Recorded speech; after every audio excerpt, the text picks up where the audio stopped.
بدون أي مقدمات، اليوم الذكرى الأولى لوفاة أبي الدكتور النفسي العظيم علي.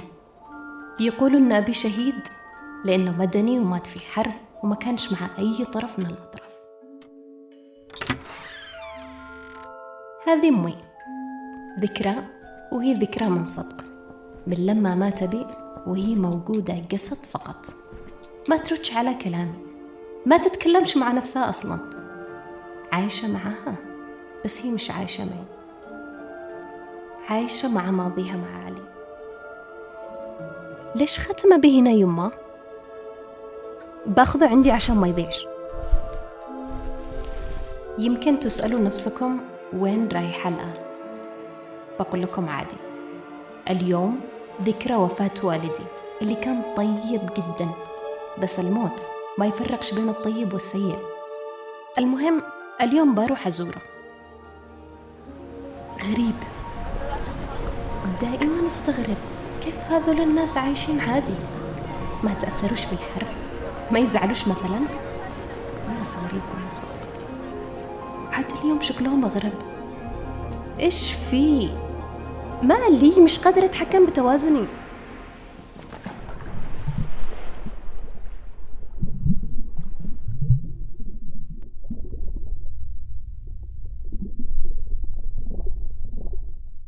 ياي يا بنت، لا ترقدش هنا، عيضربوش. ياي ما يخلوش أحد يرقد هنا. ياي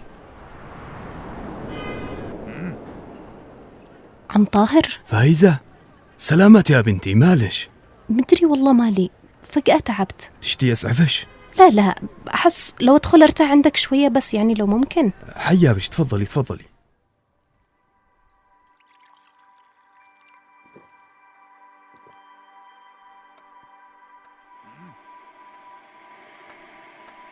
حتى عم طاهر معه هذه الحاجات الغريبة. في اليمن هناك معالج نفسي واحد لكل 750 ألف شخص، و4 مستشفيات صحة نفسية عامة في جميع أنحاء البلاد، فيما يعاني خمس اليمنيين في مناطق الحرب بعض الاضطرابات النفسية بحسب منظمة الصحة العالمية. الله يرحمه الدكتور علي، كان يجلس يقول لي: يا عم طاهر، مثلما جسدك يحتاج طبيب أيضا عقلك يحتاج. كان يقول لنا إنه عادي ننهار بعض أحيان ونتعب وتطفى نفوسنا من الحياة، لكن المهم إنه نتفهم بعض ونسمع ونفضفض. كل ما أذكر أبوش وكلامه يا بنتي أفتهن وبطل التفكير.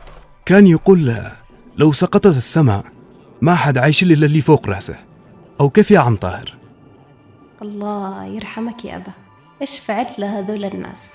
كل الناس تجلس تذكرني بمحاسنك، وإيش اللي يخلي ذكرك يغير لون النقوش اللي في يد عمي طاهر؟ إيش اللي يحصل؟ تقولوا كلم عم طاهر؟ بتسرعي خيرات مثل أبوش، كان يخليني أتكلم ويجلس يسمعني بس، ويشوف بنظرات غريبة مثلش الآن. كنت أحس إنه بيقراني.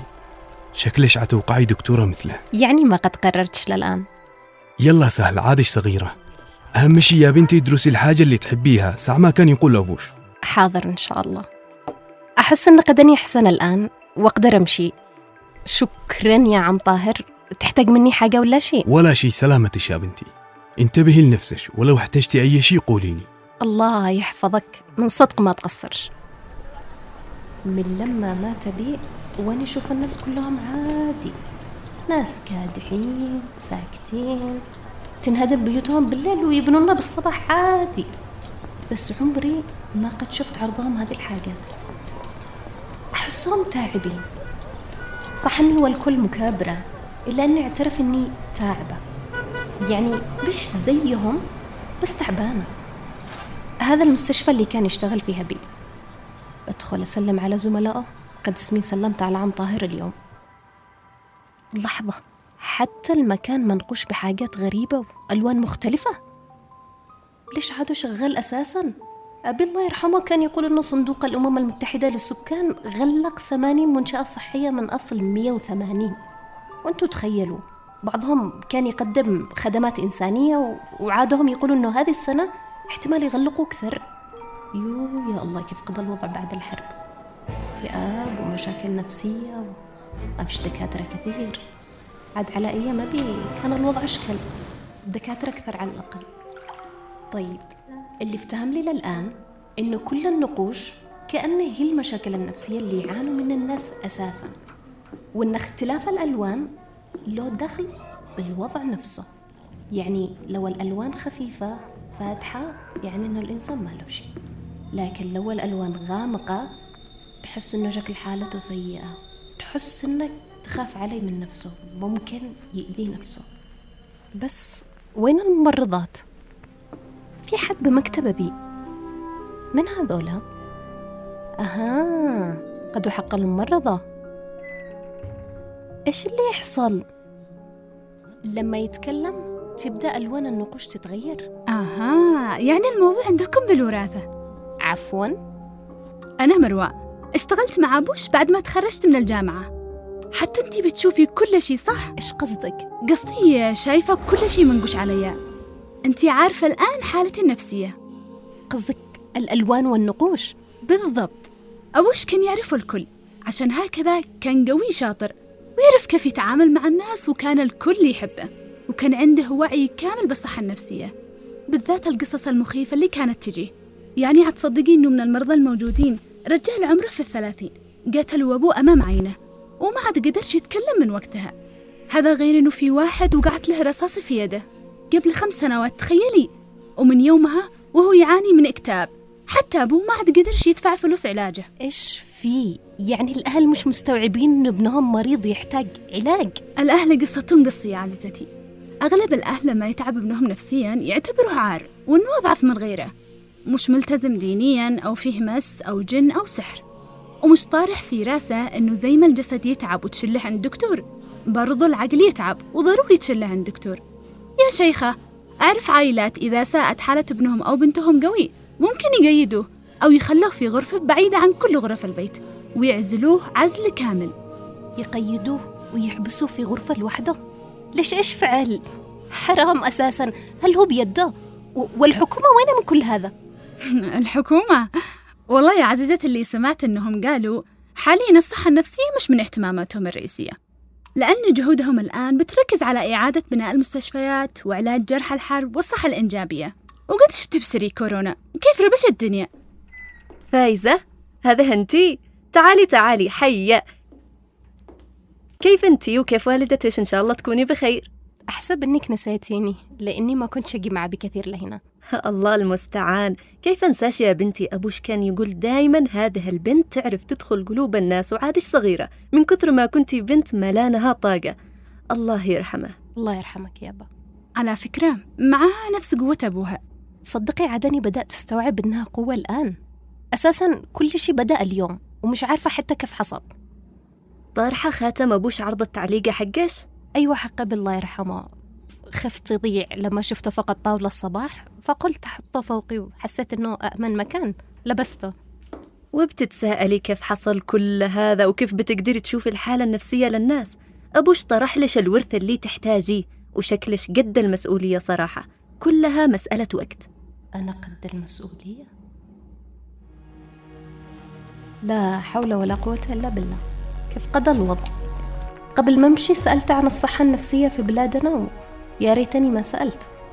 تخيلوا قالت لي إن منظمة الصحة العالمية ترجح إنه 5 اليمنيين اللي عايشين في مناطق الحرب يعانوا من بعض أشكال الاضطرابات النفسية، مثل الاكتئاب واضطراب ما بعد الصدمة ولا الذهان، وكلها سببها الرئيسي معروف طبعا، الحرب. أنتم مستوعبين إنه بين عام 2014 و2015 زادت نسبة الانتحار في العاصمة صنعاء لما وصلت إلى 40%. وفي واحدة من الدراسات العلمية اللي فعلوها عن الصحة النفسية في بلادنا طلع أن 80% من الأطفال يعانوا من أعراض اضطراب ما بعد الصدمة، وهذه صدمة بحد ذاتها.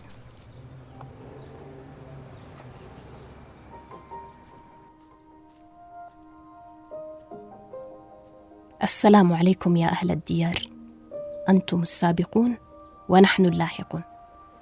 السلام لأجسادكم التي نامت تحت التراب، السلام لأرواحكم التي أخذها الموت أو أخذتها أنفسكم. السلام عليكم يابا.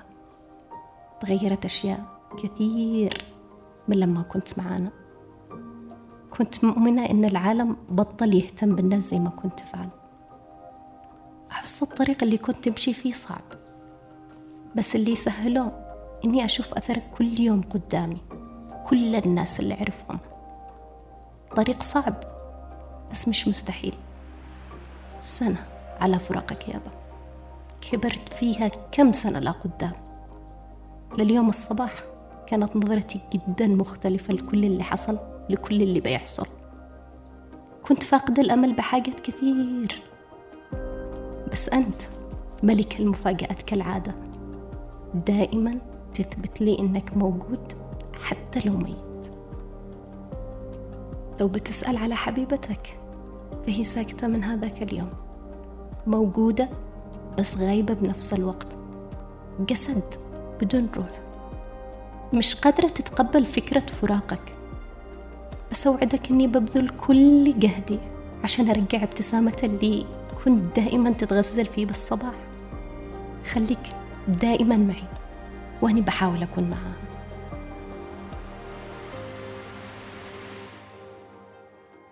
وحشتيني يما، وحشني صوتك، وحشتني ابتسامتك. عارفة إنك تسمعيني، عارفة إن داخلك حزن عميق، بس اشتيكي تتأكدي إنه اليوم اللي بتقرري فيه تتكلمي بتلاقيني قدامك.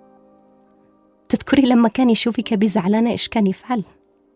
أنا أذكر ما كانش يرفس فوقك ولا يخليك تتكلمي، كان بس يحضنك عشان عارف إنه عادي ما نكونش بخير من فترة لفترة.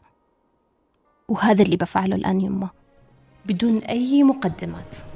اليوم الذكرى الأولى لوفاة أبي، الدكتور النفسي العظيم علي. كنت خايفة قوي من هذا اليوم، بس أبي فاجأني وحول اليوم مميز. كنت أحسب أن قصتي معاه انتهت، بس شكلها عادها بدأت. لو بختم لكم قصتي بجملة فهي إنه عادي نكون مش بخير.